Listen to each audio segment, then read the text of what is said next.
Hey guys, welcome to my new series. This is called A Saucerful of Thoughts. And this is where I do a deep dive philosophical analysis on an album.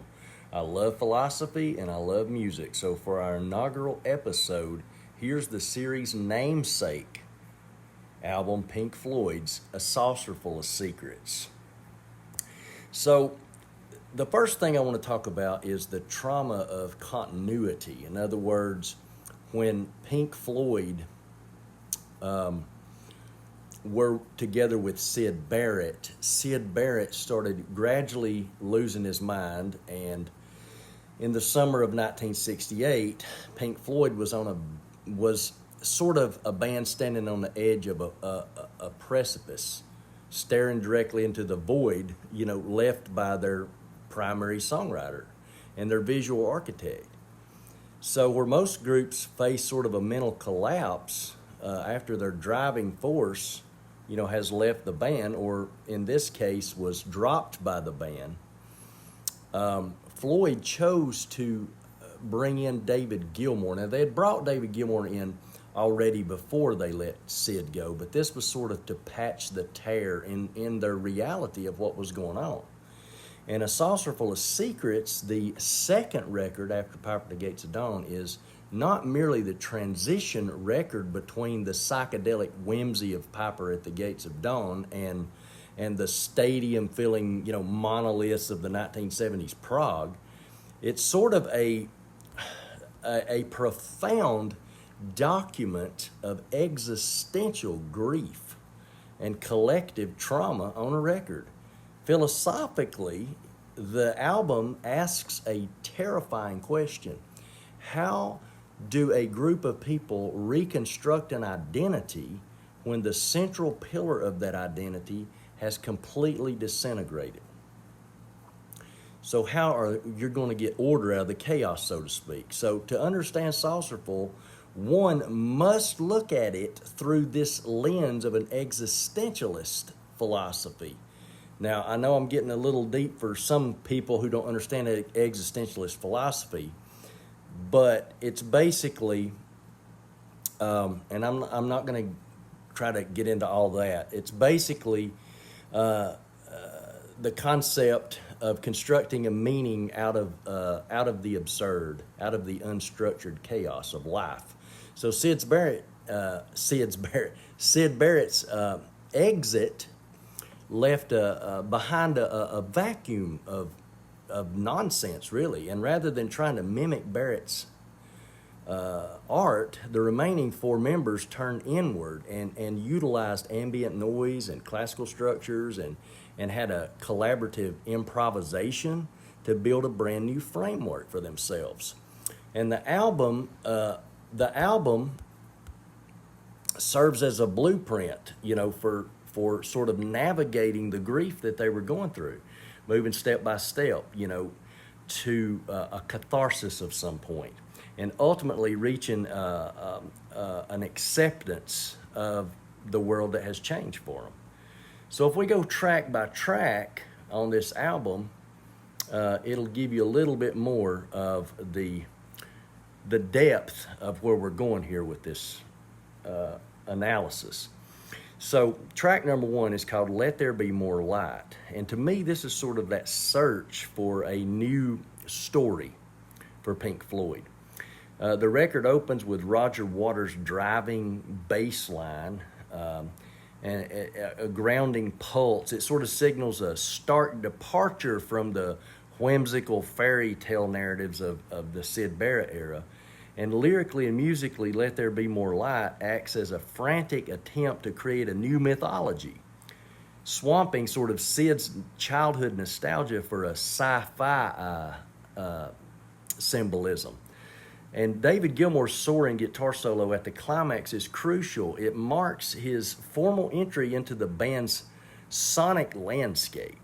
It asserts like a blues-based clarity against what Syd had brought to the table was more of a psychedelic whimsy. Now, This is the sound of a band that's desperately shining a lantern into the dark, searching for a path forward.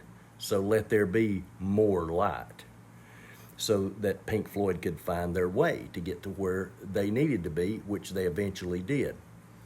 This brings us to track number 2. Now, I know this is not a concept album, but I'm kind of bringing you into the thought process of a grief session of a band whose entire identity was wrapped up into one person, and now that's disappeared. So let's go to track number 2. Track number 2 is a Rick Wright penned track, and it sort of has a Syd flavor to it, but it's very Rick Wright. It's called Remember a Day, and this is sort of that friction of nostalgia. So it was written by Richard Wright during the Piper sessions, and Remember a Day functions as a sort of a look backward, melancholic, capturing the band in a state of deep denial, really. I mean, Wright's piano work and his vocals mourn the loss of childhood innocence in this. It's sort of echoing the tragedy of watching their close friends slide into mental illness. You know, Syd's distinct slide guitar, as he plays on this, lingers like a ghost.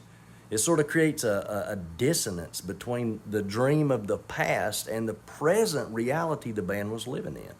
Philosophically, the song highlights the trap of nostalgia that we all fall into sometimes. The realization that we can look back and it gives us temporary comfort, but it cannot halt the relentless march of time. So then it brings us on into track number 3. This is sort of a ritual of suppression in a way. Set the controls for the heart of the sun. This centered around a hypnotic tribal drum pattern by Nick Mason, and what I would describe as a sinister looping bass line. Set the Controls for the Heart of the Sun represents the album's dark meditative center. It's in the center of the album. Waters pulls lyrics from Chinese poetry to construct a chant of absolute surrender, like channeling the feeling of being pulled toward destruction. And there are no frantic solos. There's no emotional outbursts here. It's Rick Wright's Farfisa organ swells and fades. It's like a dying pulse. It's a sonic ritual of emotional suppression. And it captures the fatalistic sensation of inescapable fate, because going back is no longer an option. So they set the controls for the heart of the sun.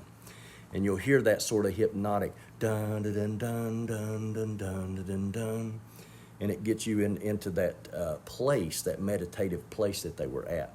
Track number 4 is called Corporal Clegg, and this is sort of, to me, is sort of the absurdity of tragic reality. So it closes side 1. And Corporal Clegg uses jarring dark humor and sort of an absurdity to tackle the trauma of World War II and the alienation of the returning soldiers, which Roger Waters would get into later on in his career, also in the career of Pink Floyd with The Wall and The Final Cut. But this song is very interesting for the use of a buzzing kazoo during the chorus. It turns what should be sort of a somber story of war and disability into a surreal, grotesque parade. And by wrapping human suffering into a circus-like sound. And it's the band touches on Camus' theory of the absurd. You know, when faced with horrors too vast to process, whether it's violence of war or sudden loss of a bandmate, you know, sometimes the only human response left is a hysterical, bitter laugh. I remember my son growing up, when he would get really upset, he would break out into a laugh. And it wasn't funny. It was very emotional, sort of his defense mechanism for something. Very, very strange. Next track is A Saucerful of Secrets, which is the namesake of the album. This is the 4-movement catharsis that I'm talking about, and I'll break it down for you. The title track here, this is the centerpiece of the record. It's a 12-minute instrumental epic, and it's split into 4 distinct movements that map sort of the psychological journey of trauma processing. So Something Else opens with a low, sort of haunting organ drone, unstructured avant-garde noise. It represents like disorientation or the collapse of order. Then it goes into syncopated pandemonium, and this is a violent, chaotic explosion of pounding drums and guitar feedback screeches. It symbolizes rage and fear and panic and, confronting a crisis head on. Then you get Storm Signal, which is a slow, eerie sort of lull into the storm where the static and sort of the chords build a sense of lingering dread and exhaustion. And finally, you get to the monumental climax of this track, Celestial Voices. And this is where Wright's majestic pipe organ and his layered vocal harmonies emerge from the rumble and the rubble. It doesn't, it doesn't really resolve into sort of a sunny victory, but rather more like a solemn, transcendent hymn of survival. So to hear this, and I really enjoy the version from Pompeii. If you ever hear the Pompeii version of A Saucerful of Secrets, that to me is the best version of that song. But this is a good version as well. So then you get track number 6. This is Seesaw, written by Rick Wright. This is sort of like the weight of stagnation. So following the overwhelming emotional peak of the title track, Seesaw sort of drops the listener into a dreamlike lullaby, and it's sort of a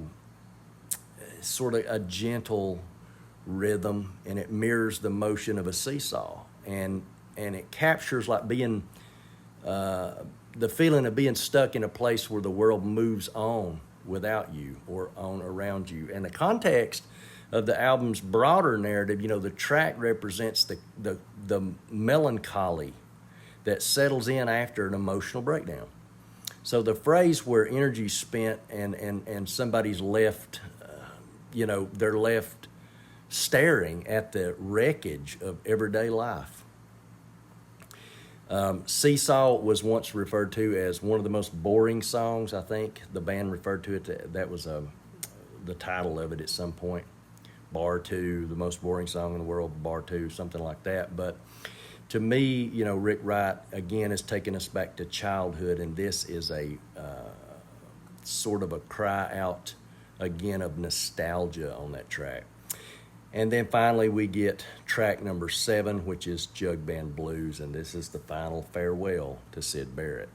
So the album closes with Syd's solo contribution to this album. It's a brutally candid, heartbreaking, lucid piece of music that it serves as his self-written obituary for his time with the band. And when he sings, it's awfully considerate of you to think of me here, and I'm most obliged to you for making it clear that I'm not here. He acknowledges his own absence with a tragic clarity, and the intrusion of the chaotic brass band playing wildly out of time. It captures his slipping grip on reality, before the track dissolves into a lonely acoustic strum. It's a terrifying raw piece of art that forces the band and the listener to face the human cost of their transition at that point. So I feel like this is this album is sort of the blueprint for the rebirth or the new birth of Pink Floyd as a band. So, Saucerful of Secrets describes how art can be used to process grief. without resorting to sort of a cheap sentimentality. And it allows the music to break down into pure noise sometimes. On the title track, you know, before rebuilding itself into celestial voices, the chaos at the end, Jug Band Blues, Pink Floyd demonstrated that beauty and purpose don't come from ignoring a tragedy, but passing through it. And they did not replace Syd Barrett on this record. They built a monument to his absence, learning to listen to one another in that sort of silent void that he left. So ultimately, this album laid the foundation for everything Pink Floyd would become in the decade that followed. And without the experimental freedom and the sort of collective coping mechanism that they forged during the making of Saucerful of Secrets, masterpieces like Dark Side of the Moon or Wish You Were Here or Animals, they could have never existed. It proves that when an artistic foundation is reduced to rubble and you're picking up the shattered pieces and building something entirely new, that this is the ultimate expression of the human spirit. So A Saucerful of Secrets philosophically takes you on the journey that Floyd went through after the loss of their identity, which was in one man, Syd Barrett, at the time. It's not just a album so you can sit around and smoke dope and get high. This is actually a very progressive album. If you look at progressive music as progressing, rather than the sort of definition that we have today of prog rock, of, oh, you have to play, you know, in odd time signatures and you have to be a virtuoso and all that stuff. That's only part and parcel of what progressive music is. Saucerful of Secrets is definitely a testament to progressive music and progression of a band. So until next time, give me a thumbs up, like the video, subscribe, and you guys take care.